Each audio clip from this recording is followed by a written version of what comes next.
जिस प्रकार भविष्यवाणी का संबंध भविष्य से है, दोस्तों भविष्यवाणी का संबंध भविष्य से है, उसी प्रकार घड़ी का संबंध किससे होगा? तो दोस्तों भविष्यवाणी हम भविष्य के विषय में बताती हैं। तो दोस्तों घड़ी हमें समय बताती है। दोस्तों घड़ी समय, ऑप्शन बी हमारा राइट आंसर होगा दोस्तों, समय। प्रश्न है दोस्तों, दिए गए विकल्पों में से सही विकल्प तथा अनुक्रम को पूरा कीजिए। तो दोस्तों ये हमारी श्रृंखला है।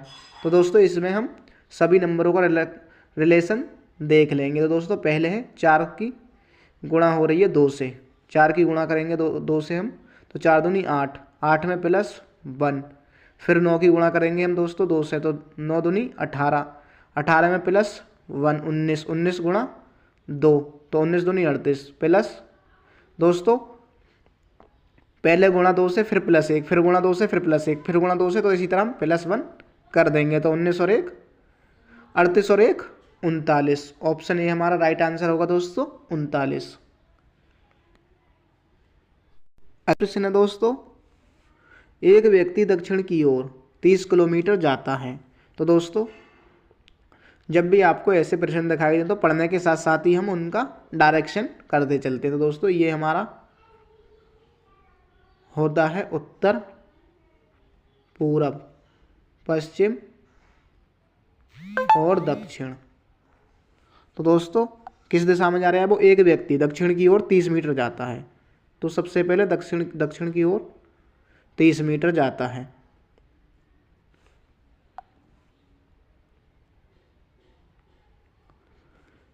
इसके बाद वह अपनी दाईं ओर मुड़ जाता है। दोस्तों दाईं, अगर हम नीचे की तरफ आएंगे तो दोस्तों राइट हमारा ये होगा और लेफ्ट हमारा ये होगा। तो वह दाईं ओर मुड़ जाता है।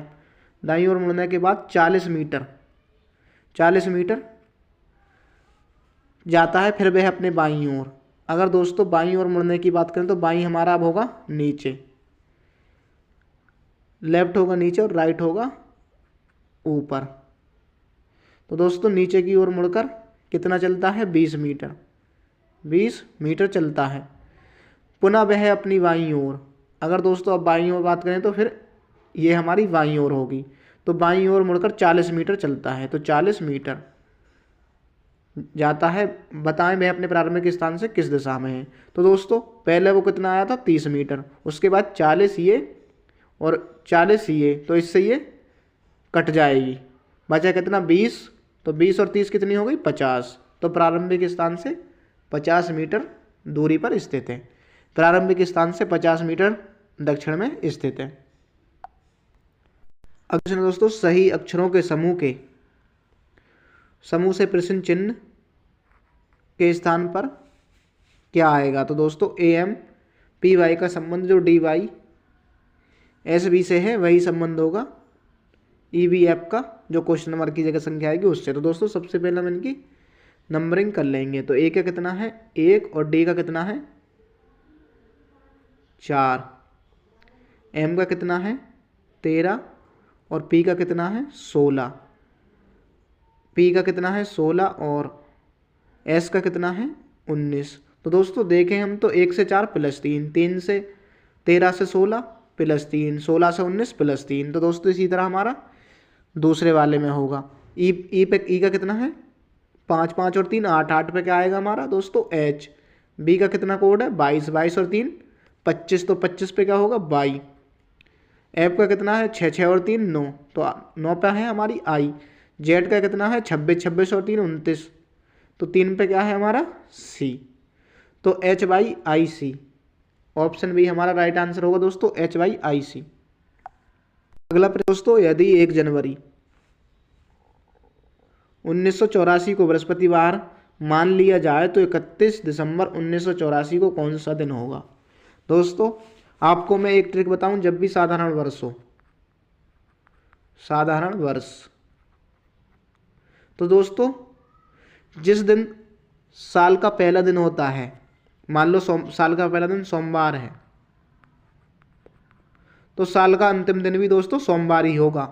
अगर साधारण वर्ष है, अगर साल का पहला दिन सोमवार है तो साल का अंतिम दिन भी सोमवार ही होगा। और दोस्तों साधारण और लीप वर्ष के लिए हम जो भी हमारी संख्या दी हो उसे डिवाइड करके देख लो साधारण है या लीप है। तो दोस्तों 4 से डिवाइड करेंगे, 4 से 2 और 4 भी कट रहा है पूरा। तो दोस्तों ये लीप वर्ष है। और जब भी दोस्तों हमारा लीप वर्ष दिया हो तो साल का जो दिन होता है, अगर साल मान लो सोमवार से शुरू हुआ तो साल का अगला दिन जो होगा या अंतिम दिन पूछे तो एक दिन प्लस कर दो, और अगले साल का पहला दिन पूछे तो +2 कर दो। तो हम साल का अंतिम दिन पूछा है हमसे 31 दिसंबर को, क्या होगा, लीप वर्ष है तो हम एक दिन प्लस कर देंगे। तो दिया हुआ कौन सा दिन है, बृहस्पति, तो हो जाएगा हमारा शुक्रवार। ऑप्शन डी हमारा राइट आंसर होगा, शुक्रवार। अगला प्रश्न दोस्तों, एक विशिष्ट कोड भाषा में कैट को 25 तथा फैन को 22 लिखा जाता है, तो अतः इस कोड भाषा में सी को किस प्रकार लिखा जाएगा। तो दोस्तों इसके लिए हम इनका कोड करके रिलेशन देख लेंगे इनका। तो सी का कोड होता है 3, ए का 1, टी का 20 और 1 21, 3 24 में 24 में अगर हम दोस्तों 1 प्लस करेंगे तो कितना होगा, 25। इसी तरह दोस्तों फैन का कोड देखेंगे, एफ का कितना होता है 6, ए का 1, एन का 14। तो 14 6 20 और 1 21, 21 में +1 तो 22 हो जाएगा। इसी तरह दोस्तों हम सी का कोड करेंगे, एस का कितना होता है 19, एच का 8 और ई का 5। तो 19 और 8 27 5 32, 32 में 1 प्लस तो 33 हमारा ऑप्शन बी राइट आंसर होगा। अगला सवाल है हमारा दोस्तों, 3:30 पर दोनों सुइयों के बीच कितने अंश का कोण होगा। तो दोस्तों 3:30, अगर आप इसे चाहें तो फॉर्मूला से भी कर सकते हैं, ट्रिक से भी। दोस्तों मैं आपको इसे फॉर्मूला से बता दूं, उससे आपको आसान लगेगा। तो दोस्तों फॉर्मूला है 60H माइनस के 11m/2। तो दोस्तों m का मान मिनट होगा और हावर्स का मान घंटे होगा जो पहले दिया होगा। तो दोस्तों इसमें हम रख देंगे मान, तो 60 × 3 माइनस 30 × 11/2। तो दोस्तों 6 × 18 180 और 11 की 0 से 0, 11 × 33 के 3 330। अगर दोस्तों 330 में से 180 जाएगा तो कितना बचेगा, 150। और जब दोस्तों 150 को हम 2 से डिवाइड करेंगे तो आएगा हमारा 75 ऑप्शन बी सी हमारा राइट आंसर होगा, 75 डिग्री। तो दोस्तों आपको फॉर्मूला याद रखना है 60H माइनस 11m/2। अगला प्रश्न है दोस्तों हमारा कथन निष्कर्ष का, जिसमें दिया हुआ है सभी लड़के ईमानदार हैं। दोस्तों सभी लड़के ईमानदार हैं और हिमांशु ईमानदार है। निष्कर्ष है हमारा हिमांशु एक लड़का है। तो दोस्तों कथन निष्कर्ष होता है हमारा जो बात कथन में दी हुई हो, निष्कर्ष वही निकाल सकते हैं हम, उसके अलावा अन्यथा कुछ नहीं निकाल सकते। तो हिमांशु एक लड़का है, ये तो हमसे कथन में नहीं बोला है, ये बोला है कि हिमांशु ईमानदार है, मगर ये नहीं बताया कि एक लड़का है या व्यक्ति है। सभी ईमानदार व्यक्ति लड़के होते हैं, तो दोस्तों ये भी नहीं बताया है कि सभी ईमानदार व्यक्ति लड़के होते हैं।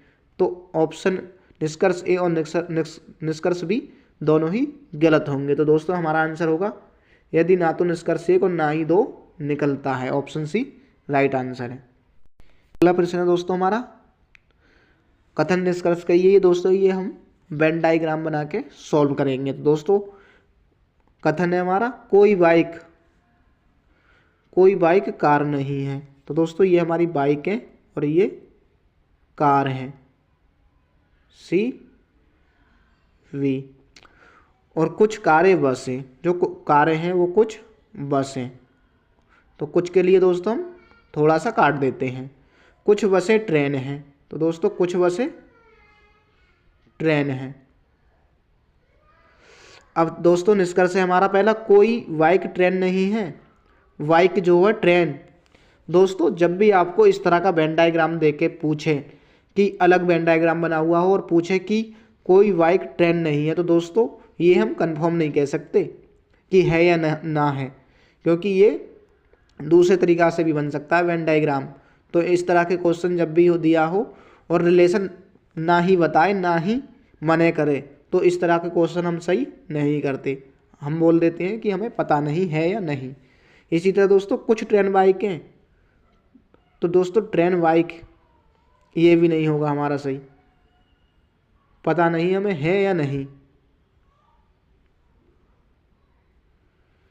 तो दोस्तों तो ऑप्शन डी हमारा राइट आंसर होगा। निष्कर्ष 1 और निष्कर्ष 2 दोनों अनुसरण नहीं करते। ऑप्शन डी हमारा राइट आंसर होगा। निष्कर्ष 1 और निष्कर्ष 2 अनुसरण नहीं करते। अगला प्रश्न दोस्तों, 6 किलोमीटर चलने के बाद 6 किलोमीटर चलने के बाद दाईं ओर मुड़ा और 2 किलोमीटर गया, उसके बाद बाईं ओर मुड़ा और 10 किलोमीटर गया, अंत में पूर्व दिशा की ओर जा रहा था, मैंने किस दिशा में यात्रा प्रारंभ की थी?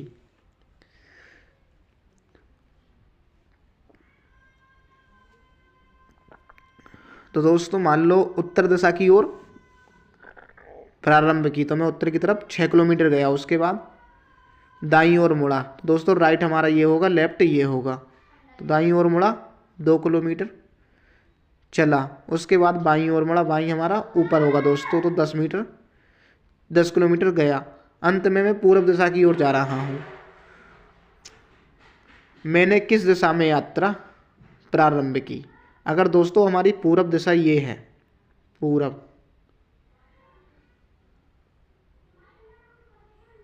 तो दोस्तों नीचे भी कौन सी होगी हमारी? नीचे होगी उत्तर। पूरब के विपरीत उत्तर। जब उत्तर से चलना प्रारंभ किया था दोस्तों, किस दिशा में किया था? पूर्व दिशा में ही चलना प्रारंभ किया था। ऑप्शन बी हमारा राइट आंसर होगा, पूरब।